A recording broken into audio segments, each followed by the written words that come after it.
అందరికి అందరికీ నమస్కారం. Welcome to icon politics. నమస్తే నమస్కారం అండి. వెంకమరావు గారు. సార్, ఆ, నమస్తే అండి.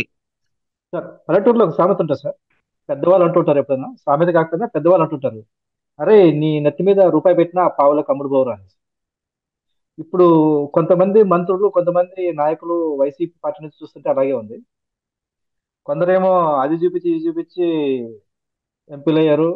ఇంకొంతమంది ఏమో బూతులు మాట్లాడి పని కన్నా బూతులతో ఫేమస్ అయ్యారు. ఇప్పుడు వాళ్ళ పరిస్థితి ఏంటంటే, వాళ్ళ సీట్లు రాకపోయి వాళ్ళ పార్టీగా ఓడిపోతే వాళ్ళ పరిస్థితి ఇదే. పల్లెటూరులో పెద్దలు చెప్పిన సామెతలాగా ఉంటుంది. దీని గురించి చూస్తే మీకు ఏమనిపిస్తుంది సార్?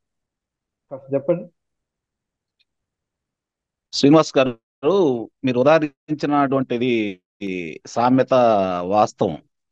ఇప్పుడు వీళ్ళు ఈరోజు ఎక్కిళ్ళు పెట్టి శోకాలు పెట్టడానికి కారణం ఏందయ్యా అంటే ఒకటేనండి, వీళ్ళని ఏ పార్టీ వాళ్ళు కూడా తీసుకునే పరిస్థితి లేదు. పోనీ ఈ పార్టీ ఏదైనా గెలుస్తుందా అనుకుంటే గెలిచే పరిస్థితి లేదు. ఇప్పుడు వాళ్ళు గతంలో మాట్లాడిన మాటలు, వారు విర్రవీగి చేసిన విన్యాసాలన్నీ ప్రజలందరికీ గుర్తున్నాయి. అలాగే పార్టీలకి బాగా గుర్తున్నాయి. ఒకవేళ పార్టీలు మర్చిపోయినా ప్రజలు మర్చిపోయే పరిస్థితి లేదు. దానికి ఒక పక్కన లోకేష్ బాబు ఎర్ర పుస్తకం పట్టుకొని తిరుగుతా ఉన్నాడు. కాబట్టి వాళ్ళ ముఖ చిత్రాలు ఏంటో వాళ్ళకి అర్థమైపోతుంది. ఎదురెదురుగా ఉంటే ఒకళ్ళు ముఖ చిత్రాలు ఒకళ్ళు మాట్లాడుకుంటున్నారు. ఈ రోజు గతంలో మనం ఏం మాట్లాడామనేది వాళ్ళకి క్షుణ్ణంగా తెలుసు కాబట్టి అట్టు పెట్టి నమ్మకి అట్టున్నారు పెట్టమన్నారని చెప్పని మన ఆడవాళ్ళ సామెత ఉంది, తెలుగు మహిళల సామెత. దాన్ని మర్చిపోయే పరిస్థితి లోకేష్ బాబు దగ్గర లేదు. లోకేష్ బాబు ఒక ఎర్ర పుస్తకం పట్టుకొని తిరుగుతా ఉన్నాడు. అందరి దాంట్లో పొందుపరిచారు. అందరి జాతకాలు దాంట్లో ఉన్నాయి. సాక్ష్యాధారాలు క్షుణ్ణంగా ఉన్నాయి. కాబట్టి లోకేష్ బాబు అనే వ్యక్తి రేపు పొద్దున ఇలా తాట తెస్తాడనేది ప్రతి ఒక్కరికి తెలిసిన విషయమే. కొత్తగా చెప్పుకోవాల్సిన పనేం లేదు. మరి మంత్రి గారే కళ్ళనీళ్ళ పర్యంతమై ఈ రోజు నా పరిస్థితి ఏందని చెప్పని బాధపడే విషయాలు మనం క్షుణ్ణంగానే చూసాము. ప్రజలందరూ కూడా చూశారు. అది సాటుమాటుగా జరిగిన వ్యవహారం కాదు. సభాపర్వంలోనే ఆయన కన్నీరు పెట్టుకోవడం కూడా జరిగింది. అంటే ఆ పార్టీలో మంత్రుల పరిస్థితి ఏంటో వాళ్ళకి అర్థమైపోయింది. మరి నిన్నటిదాకా చాలా చాలా చాలా విషయాలు మాట్లాడారు. మరి మీరు అన్నట్టు కొంతమంది ఏ వీడియో చిత్రాలను చూపించారు, కొంతమంది ఏమో బూతులు మాట్లాడుతూ ఉన్నారు, కొంతమంది ఏమో మాకేం పని, టీఎంసీలతో నాకేం పని, లేకపోతే జనవరులతో నాకేం పని, లేకపోతే నేను ఏమన్నా ఇంజనీర్నా కాంట్రాక్టర్నా అని చెప్పిన మాట్లాడిన మంత్రులు కూడా ఉన్నారు. ఇది మన రాష్ట్రంలో మంత్రుల యొక్క పనితీరు, భవిష్యత్తు. ఇంకొక ఆయనేమో కోడిగుడ్డు, కోడి పొదకాల గుడ్డు బయటికి రావాలా, మళ్ళీ దాన్ని పొదకాల, అప్పుడు కదా దాని ఫలితాలు వచ్చాయని చెప్పి కొంతమంది మాట్లాడారు. వాళ్ళందరూ ఈ రోజు ఎక్కడ ఎలా ఉంది, ఏ ఏ పరిస్థితుల్లో ఉన్నాం మనం, రేపు పొద్దున కనీసం ఈ రోజు జరుగుతున్న పరిణామాలు చూసుకుంటా ఉంటే 2019లో ప్రతిపక్షం పార్టీకి 23 స్థానాలన్నా వచ్చినాయి. ఈ రోజు మనకి ఆ 2, 3 స్థానాల్లో, అంటే 2 గాని 3 గాని ఏదో ఒక అంకె వస్తుందా అనే సందేహంలో వాళ్ళు ఉన్నారు శ్రీనివాస్ గారు. ఇది మాత్రం వాస్తవం. మీరు అన్నారు నెత్తి మీద రూపాయి పెడితే పావలాకు కాదు. పావలాకు కాదండి, ఒక్క పైసా కొనే పరిస్థితి లేదు ఈ రోజు. మీరు ఇంకా చాలా ఎక్కువగా వాళ్ళని ఊహిస్తున్నారేమో. వాళ్ళ పరిస్థితి ఏందంటే ఒక్క పైసా కూడా కొనే పరిస్థితి అయితే వాళ్ళ మీద లేదండి. ఇప్పుడు ఎట్లా ఉంటదంటే రేపు పొద్దున చిన్నప్పుడు తల్లి మామూలుగా భోజనం పెట్టాలన్నా లేకపోతే ఏదన్నా పలహారం పెట్టాలన్నా పిల్లవాడు మారం చేస్తుంటే బూసాడొస్తాడరా అని మనకి ఒక మాటను ఉపయోగించేవాళ్ళు. అంటే బూచాడంటే ఆ రోజుల్లో భయపెట్టేవాళ్ళు. బూచాడంటే ఎవరికి తెలియదు. కానీ బూచాడని చెప్పి మారం చేసే పిల్లాడికి మామూలుగా భోజనం పెట్టడం కానీ ఏదన్నా చేసేవాళ్ళు. మరి అదే తర్వాత కాలక్రమేణా చూసుకుంటా ఉంటే ఇప్పుడు ఆ భూషాళ్ళు ఎవరు అని చెప్పంటే కొంతమంది పేర్లు ఈ రోజు ఉదహరించే పరిస్థితి ఆంధ్ర రాష్ట్రంలో చాలా ప్రత్యేకంగా కనపడతా ఉంది. ఎందుకంటే ఇంత ప్రత్యేకం అన్నామంటే వాళ్ళ మాటలు, వాళ్ళ తీరు, వాళ్ళు ప్రతిపక్షాల మీద వాళ్ళు చేసినటువంటి విమర్శలు, దాడులు, ఆ అధినాయకుడిని కాపాడుకోవడానికి వాళ్ళు పడ్డ విన్యాసాలు. మరి నిన్నగాక మొన్న లోక్సభలో మరి ఒక ఎంపీ గారు చేసిన విన్యాసాలు కూడా మనం చూస్తానే ఉన్నాం. ఎందుకంటే మొన్న జరిగిన పరిణామాల్లో అగంతకులు లోక్సభలో ప్రవేశించినప్పుడు ఘనత వేరే వాళ్ళదైనా చివరిలో అది నాది అని చెప్పుకోవడానికి ఆ లోక్సభ సభ్యుడు చేసినటువంటి విన్యాసాలు కూడా చూస్తానే ఉన్నాం. ఏది చేసినా కూడా ఇప్పుడు ప్రజలకు కూడా అర్థమైపోయిందండి శ్రీనివాస్ గారు. ఒక లోక్సభ సభ్యులకే కాదు, శాసనసభ్యులకే కాదు, అమాత్యులకే కాదు, ప్రజలకు కూడా చాలా క్షుణ్ణంగా అర్థమైపోయి ప్రజలు ఒక తీర్పు ఇవ్వడానికి సిద్ధపడ్డారు కాబట్టి ప్రజాభిప్రాయం వాళ్ళకి క్షుణ్ణంగా తెలిసింది కాబట్టి ఈరోజు వాళ్ళకి ఎక్కడ లేని సూక్తులు, కన్నీళ్లు, మరి కాళ్ళల్లో వణుకు, అలాగే గొంతులో బేలతనం, ముఖంలో బేలతనం చాలా స్పష్టంగా కనపడుతుంది శ్రీనివాస్ గారు. దీన్ని ఏమంటారంటే ప్రేత కళ. మనకి చెప్పుకోవాలంటే ప్రేత కళ అంటారు. అంటే వీళ్ళకి దింపుడు కళ్ళ ఆశయం కూడా పోయిందండి. దింపుడు కళ ఆశయం ఏంటంటే ఎక్కడన్నా సరే 3 సార్ల నారాయణ నారాయణ అని చెప్పి చెవిలో ఊస్తే ఆ యొక్క రక్త సంబంధీకులు ఆ చనిపోయిన వ్యక్తి గురించి మాట్లాడుతుంది. ఎక్కడ ఏదన్నా మళ్ళీ తిరిగి లేగుస్తారేమో అని చెప్పని వెనకటి నుంచి ఒక సామెత ఉంది. మరి ఆ ఆశ కూడా వీళ్ళకి సన్నగిల్లిపోయిందండి.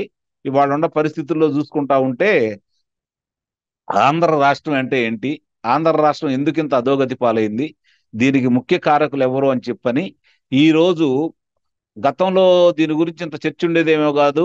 ఒక పెద్ద లేకపోతే గ్రామానికి సంబంధించిన వ్యక్తులు చెప్తా ఉంటే కొంతమంది అనుసరించి వాళ్ళకి ఓట్లేసి గెలిపించిన పరిస్థితి, వాళ్ళు ఏది చెప్తే అది. కానీ ఈ రోజు ఒకళ్ళు చెప్పే పని లేదండి. చరవాణి చేతిలో ఉంది. నిమిషంలో ప్రపంచం మొత్తం ఏం జరుగుతుందో తెలిసిపోతా ఉంది. గ్రామంలో మహిళలు కూడా దీని గురించి చర్చించుకుంటా ఉన్నారు. తన పిల్లల భవిష్యత్తు ఏంటి, రాష్ట్ర భవిష్యత్తు ఏంటి అనేది. ఆ రాష్ట్ర భవిష్యత్తుకి అధినాయకుడు ఎంత చేస్తున్నాడో ఈ నాయకులు అంతకంటే ఘోరంగా ప్రవర్తించారని చెప్పి తెలుసు కాబట్టి వాళ్ళకి సమయం చూసి సరైన సందర్భంలో తగిన బుద్ధి చెప్పాలని చెప్పి ప్రజలు 1000 కళ్ళతో ఎదురు చూస్తున్నారు శ్రీనివాస్ గారు. ఇక్కడ సహజంగా ఎక్కడంటే ప్రపంచవ్యాప్తంగా ఎక్కడన్నా మీరు చూసుకుంటా ఉంటే మామూలుగా రాజకీయ పార్టీలు ఎదురు చూస్తాయి అధికారం కోసం. కానీ ఆంధ్ర రాష్ట్రంలో విభిన్న పరిస్థితులు ఉన్నాయి ఈ రోజు శ్రీనివాస్ గారు. ప్రజలు ఎదురు చూస్తున్నారు ఎంత తొందరగా ఈ ప్రభుత్వాన్ని ఇంటికి సాగనంపాలనేదే విషయంలో. కాబట్టి ప్రజలు చాలా స్పష్టతతో ఉన్నారని వాళ్ళకి అర్థమైపోయిన తర్వాత ఇందాక నేను ఉదాహరించినట్టు వీళ్ళని ఎవరిని కూడా వేరే పార్టీ వాళ్ళు దరికి కూడా రానిచ్చే పరిస్థితి లేదండి. సహజంగానే చాలా మంది పార్టీలు మారుతా ఉంటారు. ఇంతకంటే ఘోరంగా ఉన్న వ్యక్తులు, తిట్టుకున్న వ్యక్తులను కూడా పార్టీలో చేర్చుకున్న సందర్భాలు ఉన్నాయి. ఇప్పుడు కూడా చేర్చుకుంటానే ఉన్నారు. అందుకు ఉదాహరణ వాళ్ళ పార్టీలో తీసుకుంటా ఉంటే బొత్స సత్యనారాయణ కావచ్చు, మరి ధర్మాన ప్రసాదరావు గారు కావచ్చు, కురసాల కన్నబాబు గారు కావచ్చు, మిగిలిన వాళ్ళు చాలా మంది మాట్లాడుకున్న రోజా గారితో చూసుకున్నా కూడా ఈ రోజు వాళ్ళ అమాత్యులను చేశారు. అందుకని నేను వాళ్ళ పేర్లు ఉదాహరిస్తున్నాను. గతంలో వారి తండ్రి గారి గురించి కానీ లేకపోతే వాళ్ళ తల్లి గారి గురించి కానీ ఇదే జగన్మోహన్ రెడ్డి గారి గురించి కానీ వాళ్ళు ఏం మాట్లాడారో చాలా స్పష్టంగా ప్రజలందరికీ తెలుసు. అయినా వాళ్ళని సంకనెక్కించుకున్నారు. ఈ రోజు వాళ్ళ అవసరం, వీళ్ళ అవసరం. ఇప్పుడు ఈ మాట్లాడే వాళ్ళు కళలు నిలబెట్టుకునే వాళ్ళ అవసరం ఏ పార్టీకి లేదు శ్రీనివాసరావు. ఇది ఒకటి గుర్తుపెట్టుకోండి.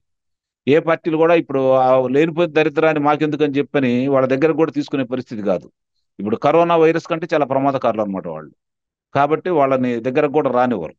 ఇప్పుడు ఆ అగమ్య గోచరంగా ఉంది వాళ్ళ పరిస్థితి. దానికంటే కూడా రేపు పొద్దున ఎర్ర పుస్తకం పట్టుకొని లోకేష్ బాబు తిరుగుతున్న విధానం చూసిన తర్వాత అతని పట్టుదల, అతని ఆవేశం, అతని కసి, ఆంధ్ర రాష్ట్రంలో మొట్టమొదటి తిరుగుబాటుదారుడు ఆ, లోకేష్ బాబు వీళ్ళ మీద. ప్రజల్లోనూ పార్టీల శ్రేణుల్లోనూ ఒక మనోధైర్యం నింపినటువంటి వ్యక్తి లోకేష్ బాబు. ఆ తర్వాత వాళ్ళకి కరోనా మహమ్మారి కొన్ని రోజులు కాపాడింది. మళ్ళీ తిరిగి మరి ఆ ఒక పక్క నుంచి అమరావతి మహిళా తల్లులు 4 సంవత్సరాల పైచిలుకు నుంచి ఈ రోజు జరుగుతున్న ఉద్యమం ఒక స్ఫూర్తి. ఇవన్నీ ప్రజలకి మనోగతం మీద చాలా స్పష్టంగా ఉన్నాయి. జరిగే పరిణామాలన్నీ చాలా స్పష్టంగా వాళ్ళకి తెలుసు. వాళ్ళ యొక్క కంటి నీరు దావానంలో వ్యాపించి వాళ్ళందరినీ, ముఖ్యంగా మహిళామ తల్లులు, ఆంధ్ర రాష్ట్రంలో ఒక అమరావతి రైతులే కాకుండా అన్ని ప్రాంతాల మహిళామ తల్లులు బయటికి చెప్పుకోలేక లోలోన మొదలు పడతా ఉన్నారు. మహిళామ తల్లులు, అమరావతి మహిళామ తల్లులు మాత్రం బయటకు వచ్చి ఉద్యమం చేస్తా ఉన్నారు. కానీ గత 6 నెలల నుంచి మీరు కూడా చూడండి శ్రీనివాసరావు గారు, ఆ మహిళామ తల్లులే పెద్ద ఎత్తున బయటకు వచ్చేసి ప్రతిపక్షాలకి సంఘీభావం కూడా తెలుపుతా ఉన్నారు.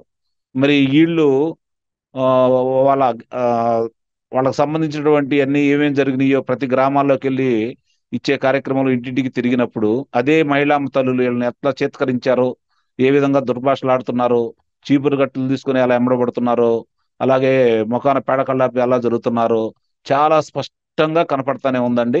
దానికి బేంబెలైపోతున్నారు, అసలు కక్కావికలైపోతున్నారు. నేను తెలుగుదేశం పార్టీ శ్రేణులకు కూడా ఒక సూచన చేయబోతున్నాను శ్రీనివాసరావు గారు.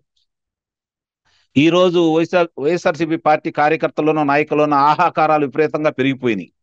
వాళ్ళు పెద్ద పెట్టిన గొక్కబట్టి ఏడుస్తున్నారు. మీరు సంతోషపడండి, ఆనందించండి. ఇప్పుడు దాకా ప్రజల్ని, మిమ్మల్ని ఏడిపించారు వాళ్ళు. ఈ రోజు వాళ్ళు ఏడుస్తున్నారు వాళ్ళ అధినాయకుడి యొక్క నిర్వాహకం వల్ల. దాని గురించి మీరు సంతోషపడండి. అంతేగాని అధినేత ఏదన్నా ఒక నిర్ణయం తీసుకుంటే రాష్ట్ర భవిష్యత్తు గురించి పార్టీ గురించి మాత్రమే అది ఒకటి గుర్తుపెట్టుకోండి. దయచేసి తెలుగుదేశం పార్టీ శ్రేణులు కావచ్చు, లేకపోతే నాయకులు కావచ్చు, అధినేత యొక్క అభిప్రాయానికి వ్యతిరేకంగా మీరు ఎలాంటి పోస్టులు పెట్టొద్దు, ఏ విధంగా మాట్లాడొద్దు అని చెప్పి నేను సవినయంగా మనం చేసుకుంటా ఉన్నాను. ఈ రోజు వాళ్ళు పెద్ద పెట్టిన గొక్కబెట్టి ఏడుస్తున్నారండి, మీరు ఎందుకు సంతోషపడరు?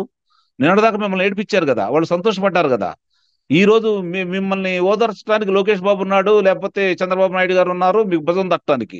ఇప్పుడు వాళ్ళకి ఎవరు లేరు, అది గుర్తుపెట్టుకోండి. ఆ శ్రేణుల ఆహాకారాలు, ఆర్తనాదాలను మీరు ఆస్వాదించండి. ధన్యవాదాలు సార్, మీ స్పందన తెలియజేసినందుకు. చూద్దాం మరి. ప్రయత్నకర అంటే ధన్యవాదాలు. ఇప్పుడు ఎప్పుడు నాయకులు అంటే టీడీపీలో ఉన్న కార్యకర్తలు ఎప్పుడు ఆనందంగా ఉంటారంటే వాళ్ళు అధికారంలోకి వచ్చినప్పుడు అది ఆనందంగా ఉంటారు. అంతవరకు వాళ్ళు కూడా ఒకవేళ నిజంగా ఆనందపడాల్సిన విషయం అయినా సరే రిలాక్స్ అవ్వకపోవచ్చు. చూద్దాం సార్ అప్పుడు ఎలా ఉంటుందో ఇంకా లేదండి, ముందు వాళ్ళు ముందు. అధికారంలోకి వచ్చేసారు. శ్రీనివాసరావు వాళ్ళు అధికారంలోకి వచ్చేసారండి. 2023 ఫిబ్రవరిలో జరిగినటువంటి శాసన మండలి ఎన్నికల్లో 108 నియోజకవర్గాల్లో మొత్తం ఉంది వీళ్ళు 11 మందేనండి, అది ఒకటి గుర్తుపెట్టుకోవాలా. మరి 97 మంది ఎమ్మెల్యేలు, మరి 14 మంది లోక్సభ సభ్యులు ఉన్న స్థానాల్లో చిత్తుగా వాళ్ళని ఓడించినారు. ఇదే ప్రజలన్నీ గుర్తుపెట్టుకోండి. ఆ రోజు ఎప్పుడైతే 2 ఏళ్లతోటి నెప్పు పుట్టే విధంగా మేము జగన్మోహన్ రెడ్డి గారికి ఓట్లేసి గెలిపించామని చెప్పి ఉద్యోగస్తులు, చదువుకున్న వాళ్ళు చెప్పారు, అది గుర్తుపెట్టుకోండి. వాళ్ళే తిరిగి మరి 3 స్థానాల్లో కూడా ఈ పార్టీ చిత్తుగా ఓడించారు అంటే ఇంకా వాళ్ళకంటే ఎక్కువ బాధలు పడుతున్న సామాన్యులు అంతకంటే ఎక్కువగా నా ఉద్దేశం రేపు పొద్దున ఈవీఎం బాక్సులు బద్దలవుతాయి అనే అభిప్రాయం కూడా ఉందండి. ప్రజలు అంత కోపదిక్కులై ఉన్నారు కాబట్టి తీర్పు వచ్చేసింది శ్రీనివాస్ గారు. దాని గురించి శ్రేణులు ఇంకా ఆలోచించాల్సిన అవసరం ఏం లేదు. ఏం అధినాయకుడు మాటిని వాళ్ళ ఎంట నడుస్తున్నారు. ఇంకొంచెం ఉత్సాహంగా చిన్న చిన్న అలకలు ఉన్నా కూడా దాన్ని మర్చిపోయి ముందుకెళ్లాలని మాత్రమే నేను కోరుకుంటున్నాను. విజయం తథ్యం. చంద్రబాబు నాయుడు గారు ముఖ్యమంత్రిగా ప్రమాణ స్వీకారం చేస్తాం అనేది తథ్యం అనేది తేలిపోయిందండి. ధన్యవాదాలు సార్, మీ మాటే సత్యం అవ్వాలని చెప్పేసి తెలుగుదేశం పార్టీ కార్యకర్తలు కోరుకుంటారు. చూద్దాం సార్. Thank you sir.